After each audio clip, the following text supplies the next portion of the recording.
Құрметті әріптестер, қымбатты Қазақ ұлттық қыздар педагогикалық университетінің студенттері. Баршаңызды жаңа оқу жылының басталуымен шын жүректен құттықтаймын. Бұл барлығымыз үшін де ерекше күн, маңызды мереке. Университет ұжымы үшін де, сіздерден үміт күткен ата-аналарыңыз үшін де өте үлкен қуаныш. Оқу орнында бүгінде 6000-нан астам білімгер оқиды. Биыл олардың қатарын 3400-ден астам студент, магистрант, докторант толықтыра түсті. Біздің университеттің есігін жаңадан ашқан білім алушылардың арасында алтын белгі иегерлері, республикалық, халықаралық білім және ғылым жарыстарының жүлдегерлері бар.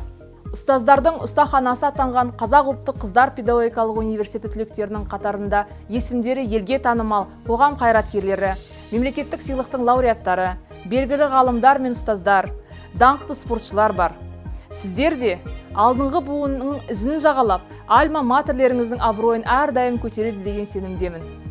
Сіздердің алдарыңызда тұрған ең басты міндет университеттен алған білімдеріңізді тәжірибемен ұштастыра отырып, қабілетті жоғары кәсіби маман атану. Биылғы оқу жылын COVID-19 коронавирус инфекциясын есепке ала отырып, гибридті форматта бастауымызға тура келіп отыр. COVID-19 коронавирус инфекциясы әлемде миллиондаған адамның өмірін қиды. Бүгінгі күнгі деректерге сүйенсек, індеттен әлемде 4 миллионнан астам адам қайтыс болған. Қазіргі уақытта ауруды жұқтыру оқиғалары тәулік сайын өсуде. Осы ретте COVID-19 пандемиясымен күрестің ең басты тиімді тетігі ретінде жаппай вакцинация алу болып отыр. Коронавирус жұқтырып, салдарынан қайтыс болғандардың 99%-ы екпе алмағандар болып отыр. Екпе алу өзімізді, әріптестеріміз бен жақындарымызды қорғаудың бірден бір жолы. Бұл орайда баршамыз жауапкершілікті сезініп, өзімізбен қатар өзгелердің өмірін сақтауға ықпал етейік. Қымбатты менің әріптестерім, отандық білім мен ғылымның қара шаңырағында сіздер үшін өмірдің жаңа парақтары ашылғалы отыр.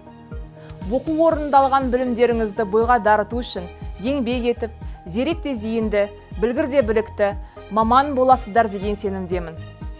Ұлағат ұясына қош келдіңіздер.